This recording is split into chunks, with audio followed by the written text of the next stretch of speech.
and a very warm welcome to GS World's special current affairs program, The Current Affairs Show. I am Pragya Vatsal and I am here with all the important news of the week. Let us take a look at the headlines. Prime Minister Narendra Modi said that Corona is the biggest challenge for the world after the Second World War, at the 15th G20 summit that began in the midst of Corona pandemic. He also called for a new global index for the post-Corona world that included 4 key elements. Recently, a newly constructed moss garden in the Uttarakhand Forest Department has been dedicated to the people. It is the first such garden in the country, spread over 10 hectares in Nainital district of Kumaon. The moss garden, which took almost a year to build, was inaugurated by the Waterman of India, Rajendra Singh, who is also a famous water conservation activist. Recently, the government of Uttar Pradesh has passed the Uttar Pradesh Unlawful Religious Conversion Prohibition Ordinance 2020. The decision was taken after having seen an increase in the number of cases of forced conversion of religion after marriage. India will soon launch an ambitious deep ocean mission in the search of minerals, energy, marine diversity in the sea. The mission is expected to cost more than 4,000 crores, which will boost efforts to explore India's vast special economic zone and continental water frontier. 20 space-based experimental proposals have been selected by the Indian Space Research Organisation for its proposed Shukrayaan mission. Earlier, the country's first mission to Venus was planned in June 2023, but due to the pandemic, COVID-19, its date was extended. It can now be projected in 2024 or 2026.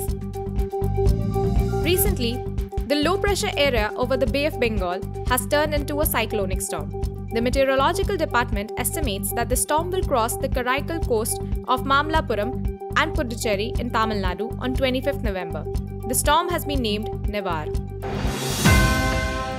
Let us now look at the news in detail. G20 Summit. At the 15th G20 summit that began in the midst of the Corona pandemic, Prime Minister Narendra Modi said that Corona is the biggest challenge for the world after the Second World War. He called for a new global index for the post-Corona world that included 4 key elements. US President Donald Trump also attended the conference. The conference is chaired by King Salman of Saudi Arabia. Its theme and subject is realizing the opportunities for the 21st century for all. The meeting will be held in a virtual format. The summit is the second meeting of G20 leaders this year. The focus of this G20 summit will be on an inclusive, flexible, and sustainable recovery from COVID-19. During the summit, leaders will discuss pandemic preparedness and ways and means to restore jobs. The last G20 Extraordinary Leaders Conference was held in March this year, where leaders emphasized to create a global coordinated response to help prevent the spread of COVID-19 pandemic. India will enter the G20 Troika with Saudi Arabia, when Italy assumes the presidency of G20 on 1st December this year. What is the G20? The G20 is an international forum of governments and central banks which include all the major economies of the world. The G20 was formed on September 26, 1999. It aims to mobilize member countries to discuss the main points and problems of the global economy. Members of the G20 group are Argentina, Australia, Brazil, Canada, China, France, Germany, India, Indonesia, Italy, Japan, Mexico, Russia, Saudi Arabia, South Africa, South Korea, Turkey, United Kingdom, United States of America, and the European Union. India's first moss garden. Recently, the newly constructed moss garden in the Uttarakhand Forest Department has been dedicated to the people. Reference to this garden is being claimed that it is the first such garden in the country, spread over 10 hectares in Nainital district of Kumaon. The moss garden, which took almost a year to build, was inaugurated by the Waterman of India, Rajendra Singh, who is also a famous water conservation activist. The State Forest Department had approved research projects to study moss species, which are considered the most important indicators of ecosystem fluctuations because they are more vulnerable to habitat and climate change. About the moss garden. The moss garden built near Khurpatal under the Campa scheme was developed under a project approved in July 2019. Its purpose was to conserve mosses and other bryophytes of various species and to make people aware of the ecological and other useful roles of moss in our environment. The country's first moss garden is spread over 10 hectares with an interpretation center, 30 representative moss species and other bryophyte species, including 2 species listed on the IUCN Red List. There are various species of moss in an area of 1.2 kilometers, and scientific information has been displayed in relation to them. Moss is an unusually wet plant growth that appears green on the walls and trees. It is used in abundance in medicine. According to experts, 339 out of 2,300 moss species found in India are found in Uttarakhand. Mosses are non-vascular plants that belong to the Bryophyta division. They are small flowering plants that usually grow in moist and shady places. They play a very important role in maintaining and developing ecosystems and biodiversity, including soil formation, water retention, erosion testing, and acting as a nutrient sink. UP Unlawful Religious Conversion Prohibition Ordinance 2020. The government of Uttar Pradesh has passed the Uttar Pradesh Unlawful Religious Conversion Prohibition Ordinance 2020. What is in the ordinance? Under this, conversion for the purpose of marriage has been made a non-bailable offence. The defendant will have the responsibility to prove that the conversion was not intended for marriage. For conversion, permission has to be obtained from the district magistrate and 2 months' notice will have to be given for this. If a woman is converted for the purpose of marriage only, then that marriage will be declared invalid. Penal provisions. Any violation of the provisions of this law will be punishable by a fine of 15,000 and imprisonment for a minimum of 1 year, which can be extended up to 5 years. If a minor woman or a woman belonging to the scheduled caste or scheduled tribe community is converted by the above illegal methods, then a fine of at least Rs 25,000 will be given with a sentence of 3 to 10 years. Apart from this, provisions have been made in the ordinance to take stringent action, including cancellation of registration of organizations for mass conversions. Disputes related to this law. Recently, the Allahabad High Court ruled in a case, Salamat Ansari and Priyanka Kharwar case, that the right to choose a partner or live with a person of their choice is the citizen's basic life and liberty and is part of their authority. The ordinance has been implemented by the Uttar Pradesh government on the very next day of this decision by the court. The court also said in the judgment that before the court, conversion for marriage is unacceptable, which was not justified by law. Why criticize the ordinance? The ordinance has been severely criticized by many legal scholars, stating that the concept of love jihad has no constitutional or legal basis. They cite Article 21 of the Constitution, saying that in the Constitution, citizens are empowered to marry a person of their choice. Further, under Article 25, freedom of conscience, adherence to the religion of your choice, and conversion to the will is guaranteed, as well as the right not to follow any religion. Deep Ocean Mission. India will soon launch an ambitious deep ocean mission in search of minerals, energy, and marine diversity in the sea. Necessary approvals are being obtained for this. The mission is expected to cost more than 4,000 crore rupees, which will boost efforts to explore India's vast special economic zone and continental water frontier. Deep Ocean Mission of India. Under the Deep Ocean Mission, it is proposed to explore the deep ocean similar to the space exploration launched by ISRO 35 years ago. The mission will focus on technologies related to deep-sea mining, marine climate change advisory services, underwater vehicles, and underwater robotics. According to the report, the Deep Ocean Mission includes 2 major projects: a desalination plant powered by tidal energy, and a submarine vehicle capable of exploration at a depth of at least 6,000 meters. The importance. This mission will promote exploration efforts in India's vast special economic zone and continental shelf. The plan will enable India to develop the capacity to exploit resources in the Central Indian Ocean Basin. What are the possibilities? India has been allocated 75,000 square kilometers by the United Nations Oceanic Authority for polymetallic nodules. Exploration in the Central Indian Ocean Basin. The Central Indian Ocean Basin region has deposits of metals such as iron, manganese, nickel, and cobalt. It is estimated that by exploiting only 10% of this huge reservoir, India's energy needs can be met for the next 100 years. ISRO's Shukrayan.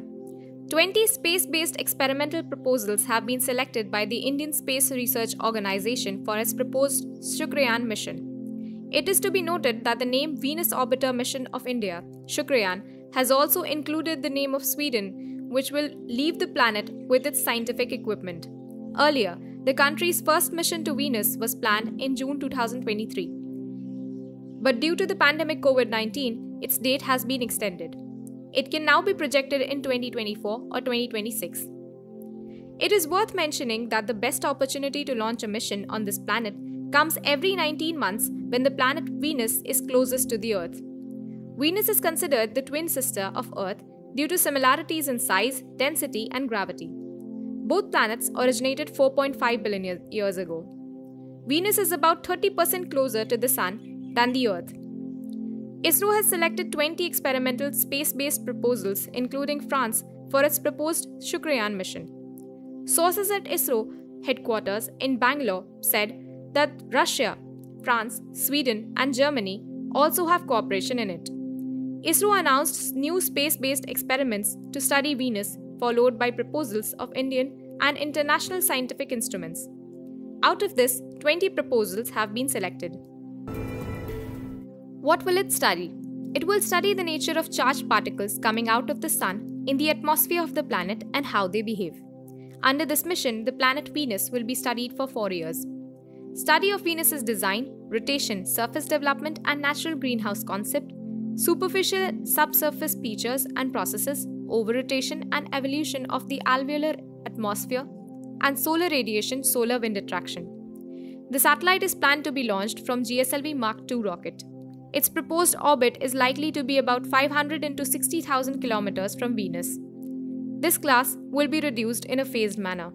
After a few months, it will be established from Venus at the minimum apoapsis, that is the distant point of the planet. Cyclone Nivar. Recently, the low-pressure area over the Bay of Bengal has turned into a cyclonic storm. The Meteorological Department estimates that the storm will cross the Karaikal coast of Mamlapuram and Puducherry in Tamil Nadu on 25th November. The storm has been named Nivar. The National Crisis Management Committee has also recently reviewed the status of cyclone through video conferencing. Nivar is the third name used in the new list of names of North Indian Ocean cyclones released in 2020. This name was suggested by Iran. National Crisis Management Committee. This committee was set up by the Government of India in the wake of natural disaster. It directs the Crisis Management Group. The Crisis Management Group consists of nodal officers from various ministries. National Disaster Response Force. It is a force constituted under the Disaster Management Act 2005. The Ministry of Home Affairs is the nodal ministry for the management of natural disasters. There are 12 battalions in this force. It consists of 3 Central Reserve Police Force, 3 Border Security Force, 2 Indo-Tibetan Border Force, and 2 Sahasra Seema Bal. The NDRF operates under the National Disaster Management Authority.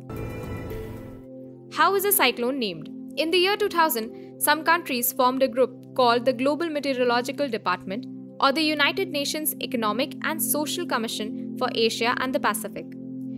The group includes Bangladesh, India, Maldives, Myanmar, Oman, Pakistan, Sri Lanka, and Thailand. A group of these countries decided that any cyclone would be named after its region of origin. Every country suggested its own tropical cyclone panel. In the year 2018, the group included 5 more countries, including Iran, Qatar, Saudi Arabia, United Arab Emirates, and Yemen. The Meteorological Department released this list last month in April 2020, which included 13 suggestions from these 13 countries. Cyclone Amphan is included in this new list because the name was not used in the previous list. Concerns and challenges in disaster management in India. According to the CAG report, projects initiated by the National Disaster Management Authority are getting delayed. The number was higher in the border areas like Assam, Eastern Uttar Pradesh and North Bihar because flood problems in these areas require long-term solutions. What is a cyclone? A tropical cyclone is a wide air system in which there is intense airflow in the northern hemisphere around the center of the low atmospheric pressure center and in the direction of the clock needles in the southern hemisphere. Shaffer virus. After the outbreak of coronavirus COVID-19, now the Shaffer virus has shocked everyone. Recently, the US Centers for Disease Control and Prevention have discovered a rare virus in Bolivia. About the Shaffer virus. It is a virus of the arenavirus family responsible for spreading Ebola virus disease, which causes Shaffer hemorrhagic fever. This virus was first seen in the Shaffer province of Bolivia, hence it has been named the Shaffer virus. The symptoms. In this infection, symptoms of Ebola like hemorrhagic fevers and abdominal pain, vomiting, bleeding from the gums, blisters on the skin, and pain behind the eyes are seen. Viral hemorrhagic fever is a serious and fatal disease that can affect many parts of the body and can damage the blood vessels. Transmission. Shaffer virus such as arenavirus are usually spread by rats. The virus is transmitted through direct contact with infected rodent organisms, exposure to feces or urine, or contact with an infected person. Treatment of Shaffer hemorrhagic fever. Since there is no specific medications available to treat the disease at the moment, patients are usually provided with supportive treatment and care such as intravenous fluids. In this treatment for the patient, regularization of hydration, giving of fluids, sedation, pain relievers, transfusions, etc. are included.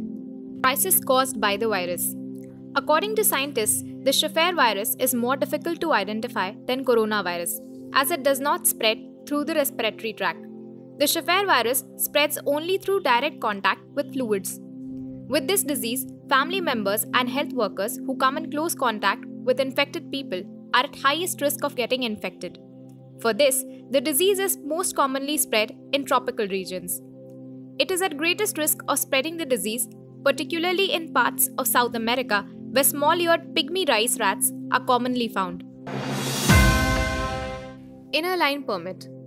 7 Meghalaya-based organizations have again intensified their movements to enforce the British-era Inner Line Permit to enter the state and to repeal the Citizenship Amendment Act. What is an Inner Line Permit? An Inner Line Permit is a document required for non-native residents to enter or stay in a protected state under the ILP system. Currently, the ILP system is enforced in the 4 northeastern states Arunachal Pradesh, Mizoram, Manipur, and Nagaland.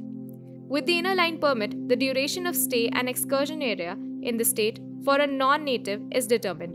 The ILP is issued by the respective state government and can be obtained by applying online or in person. When was it implemented? The Inner Line Permit is an extension of the Bengal Eastern Frontier Regulation Act 1873. Rules prohibiting entry into certain designated areas were made by the British. These rules were made to protect the interests of British rule in some states to prevent British subjects, that is Indians, from doing business in these areas. In 1950, the term British subjects was replaced by the citizens of India. Currently, the permit is required for all non-native residents to enter these areas. These rules continue to protect the local tribal communities of these states from exploitation even today. In the context of foreigners, Inner Line Permit is valid for domestic tourists only. For foreign tourists, Manipur, no permit is required, but one has to register themselves. Mizoram, no permit is required, however, registration is required. Nagaland, no permit is required, however, they are required to register. Arunachal Pradesh, tourists require a Protected Area Permit (PAP) or Restricted Area Permit (RAP) from the Ministry of Home Affairs, Government of India. India-Luxembourg Virtual Summit. Recently, India and Luxembourg held the first standalone summit in 2 decades. Luxembourg commended the launch of 4 Luxembourg satellites by the Indian Space Research Organization in 2019. India welcomed Luxembourg's decision to join the International Solar Alliance. Luxembourg has agreed to extend its full support to India during its tenure on the United Nations Security Council 2021-2022. Why is Luxembourg important for India? Luxembourg is the 3rd largest source of overseas portfolios after the US and Mauritius. Luxembourg's contribution to India's FPI is 5%. Luxembourg is the most important financial center in the world. Indian companies are raising large capital through the Global Depository Receipt on the Luxembourg Stock Exchange. Luxembourg is the second richest country in the world. Luxembourg's average GDP per capita is $79,593. The country is prosperous as the majority of the population is working in Germany, France, and Belgium but living in Luxembourg. Therefore, France, Germany, and Belgium are the most important major trading partners of the country. In addition, Luxembourg's financial sector is very large. Why is the financial sector big in Luxembourg? Luxembourg attracts a large amount of FDI, while its population is only 6 lakhs. Luxembourg country is a large tax haven. Tax haven is a country that is taxed at very low rates. Luxembourg is one of the 3 major tax havens in the European Union. The other 2 are Ireland and Netherlands. India-Luxembourg relations. Diplomatic relations between the countries were established in 1947. Bilateral trades between India and Luxembourg started between 2000 and 2015 and was estimated at US dollars 1,383 million. Luxembourg has invested in software, chemicals, and automobiles in India. Sentinel-6 mission. The Sentinel-6 mission has recently been launched by the SpaceX Falcon 9 rocket from California to monitor sea level for understanding of climate change. This mission is also called the JASON Continuity of Service (JASON-CS) mission. The Copernicus Sentinel-6 microfluidic satellite is designed to monitor the oceans. This mission is designed to measure the height of the oceans, which is an important component to understand the changes in the Earth's climate. The Sentinel-6 mission has been developed jointly by the European Space Agency, NASA, the European Organization for the Use of Meteorological Satellites, and the National Oceanic and Atmospheric Administration of the United States. It is supported by the National Center for Space Studies of France. Functions of Sentinel-6 satellite: providing data on global sea level rise, sending pulses to the Earth's surface and measuring the time it takes for them to return will help scientists measure the height of the oceanic surface, measure the water vapor present in the route, and find its location using GPS and laser on Earth. Its data will not only track sea level rise, but it will also tell how the mass of waters is increasing around the world. Importance of the mission. Data provided by the Sentinel-6 mission will improve accuracy for long-term forecasts and short-term weather forecasts during 2 to 4 weeks, hurricane intensity prediction for seasonal conditions such as El Nino, La Nina. Why is measuring the height of oceans so important? About 80 million people live within a height of just 5 meters above the sea level, and the rise in tides and storms is capable of causing huge havoc even with the global water level of the oceans rising only a few centimeters. The data from the satellite will allow scientists to study the effects and causes of hot El Nino and cold La Nina. Monitoring the height of oceans globally and monitoring significant changes in ocean currents and heat storage from space can only be possible from space. This helps scientists to assess the impact on the climate due to the changes in the oceans. Other satellites launched since the year 1992 to study the changes in the oceans on a global scale include TOPEX, Poseidon, JASON-1, OSTM, and JASON-2. Change-5 mission. Recently, China has sent its Change-5 mission to the moon. This Chinese spacecraft will land on the lunar surface for the first time after nearly 4 decades and will take samples from there and return to Earth. The mission is aimed at obtaining on-site analysis data related to lunar samples as well as systematic and long-term laboratory analysis of samples collected from the moon. So far, only 2 nations, the US and the Soviet Union, have managed to collect the moon sample. The last mission was the Luna 24 mission of the Soviet Union in 1976.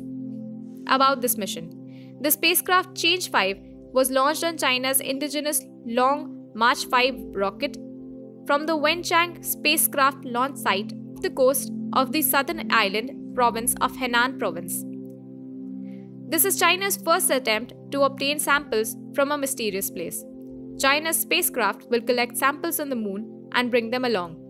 If this mission of China succeeds, it will become the 3rd nation to have collected a sample on the moon.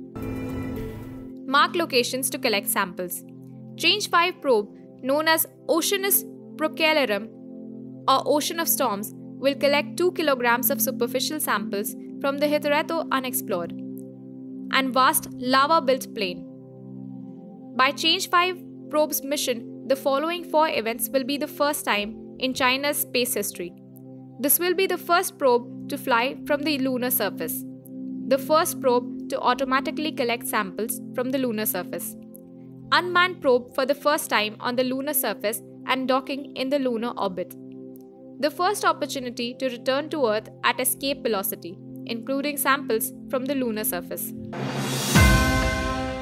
India-EU counter-terrorism dialogue. Recently, India and the European Union held a counter-terrorism dialogue. During this interaction, the strategic partners condemned terrorism in all its forms. The dialogue also reviewed the threats posed by terrorist organizations banned by the United Nations. India and the European Union will soon conclude the free trade agreement. During this interaction, the European Union emphasized on increasing India's investment in green energy. India and the European Union. The European Union is India's largest trading partner. The European Union accounts for 12.5% of India's total trade. Free trade talks. India and the European Union have been working on free trade talks since 2007. About 7 rounds of negotiations have been completed. Signing of the agreement has been delayed due to differences between partners on greenhouse gas emissions, FDI and market access, civil nuclear energy, cooperation on tax evasion, trade controls, technology transfer, and the manufacturing of genetic drugs. Space cooperation. In 2018, India and the European Union signed an agreement to share satellite data. Under this agreement, the European Union will allow full access to its Copernicus satellite system. European Union's Copernicus space program, it is an Earth's observation program of the European Union. Under this program, the European Union provides data and information for free. Project Kirana. Recently, MasterCard and the United States Agency for International Development launched Project Kirana. This program will enable women entrepreneurs to progress and expand their work. Under Project Kirana, a 2-year program will be launched in cities like Kanpur, Lucknow and Varanasi in Uttar Pradesh. The project will work to increase revenue, digital payments and expand financial inclusion. Why Uttar Pradesh? Uttar Pradesh is the most populous state of India. A large number of people are employed in the informal sector. Also, more than 10.3% of the women in the state are employed in MSME. Also, Uttar Pradesh has the highest number of MSMEs in India. What are the key features of Project Kirana? The project aims to provide digital literacy and financial literacy to women in the state. This will improve women's business management skills. Why is Project Kirana important? It is estimated that the country's GDP will grow between 12% to 25% over the next 5 years. Women doing business in India have tremendous untapped potential capable of transforming the economy. India is one of the countries with the highest gender gap in the world. As the project is designed to support grocery women and increase the financial reach in the country, it will help resolve gender equality issues. Indian Navigation Satellite System. The Indian Regional Navigation Satellite System has recently been recognized by the International Maritime Organization as a part of the Worldwide Radio Navigation System for operations in the Indian Ocean region. India has become the 4th country in the world to have an independent regional navigation satellite system with recognition by the International Maritime Organization. The other 3 countries that have IMO-recognized navigation systems are the United States, Russia, and China. The Indian Regional Navigation Satellite System was designed to provide accurate position information services to aid navigation of ships in the Indian Ocean waters. The Director General of Shipping had approached the IMO to recognize the IRNSS as the component of the WWRNS, the US-owned Global Position System or Russia's Global Navigation Satellite System. The process. It took almost 2 years. The Indian Regional Navigation Satellite System was a modern and more accurate navigation system, and at any given time, there are at least 2,500 merchant ships in Indian waters that will now be able to use the system. The Indian Regional Navigation Satellite System will be used to aid navigation of ships in seawater over an area of about 1,500 kilometers from the Indian border. About the International Maritime Organization. The International Maritime Organization is a specialized body of the United Nations which was established in the year 1948 through an agreement during the Geneva Conference. The first meeting of the IMO took place in the year 1959, about 10 years after its establishment. The International Maritime Organization currently has a total of 174 members and 3 associate members and is headquartered in London. It is an international standard-setting authority primarily responsible for improving the safety of international shipping and preventing pollution by ships. Shipping is truly an international industry and can only be effectively operated if regulations and standards are accepted internationally. Its main function is to create a regulatory framework for the shipping industry that is fair and effective and can be universally adopted and implemented. Negative yield bonds. Last week, China sold negative yield debt for the first time and is seeing high demand from investors across Europe. This is happening at a time where the world is reeling under the COVID-19 pandemic and interest rates are very low in developed markets like Europe, which is a big attraction for investors. One of the main reasons for the high demand of these bonds is China is offering positive returns on 10-year and 15-year bonds. As the 5-year bond issued by China has a yield of 0.15%, while the yield of European bonds is between minus 0.5% and minus 0.75%, which is relatively low. What is a negative yield bond? Negative yield bonds are debt instruments by which an investor receives an amount less than the purchase price of the bond over the maturity of the bond. These can be issued by central banks or governments. In this, interest is paid by the investors to the borrowers to keep their amount with them. What is the reason for buying negative yield bonds? These type of documents are often more demanding in situations of stress and uncertainty. They provide protection against the fall in investors' capital. Investors in negative yield bonds can be protected from situations such as currency fluctuations and currency deflation. What is the relationship between bond price and yield? In this, there is a negative relationship between bond price and bond yield or interest. That is, when the bond price increases, the bond yield decreases. Since negative yield bonds are a fixed rate investment, and that is partly the reason for the inverse relationship between the bond price and the bond yield. Investors can sell their bonds and repurchase the higher rate bonds later if there is a possibility of an increase in interest rates in the future. In contrast, bond investors can buy bonds if interest rates are likely to decrease in the future. What is bond? The government issues bonds to raise money when the government is hit by a fiscal deficit or needs money for important tasks. In simple terms, a bond is a type of debt instrument issued by companies and governments of different countries for the purpose of raising funds. Investors receive bond yields in exchange for buying bonds. Each bond has a maturity period, and the investor gets back his principal amount over the same period. The government bonds are called government securities, or GSEC. The return from bonds are called yields. The bond yield and its value are inversely related.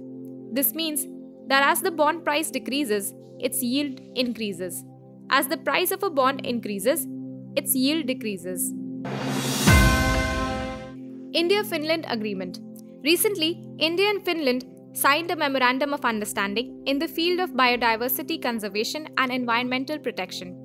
The agreement was signed by Environment Minister Prakash Javadekar and his Finland counterpart Krista Mikkonen. According to this MOU, the two countries will exchange their best practices in areas such as air and water pollution prevention, waste management, low-carbon solutions, sustainable management of natural resources, and promoting a circular economy. Also, it will help countries to develop technical, scientific, and management capabilities. It aims to develop bilateral cooperation in the field of environment protection and biodiversity conservation on the basis of equality, reciprocity, and mutual benefit. Salient features. In 2020, India achieved a voluntary target of reducing its emissions intensity of GDP by 21% compared to 2005 levels. India has set a target of achieving 35% to reduce its carbon emissions before the 2030 target. Under the Paris Agreement, India has committed to achieve 40% electric power installations based on non-fossil fuels by 2030. In addition, under this agreement, India has also committed to build a carbon sink of 5 billion to 3 billion tons of carbon dioxide. About India and Finland relations.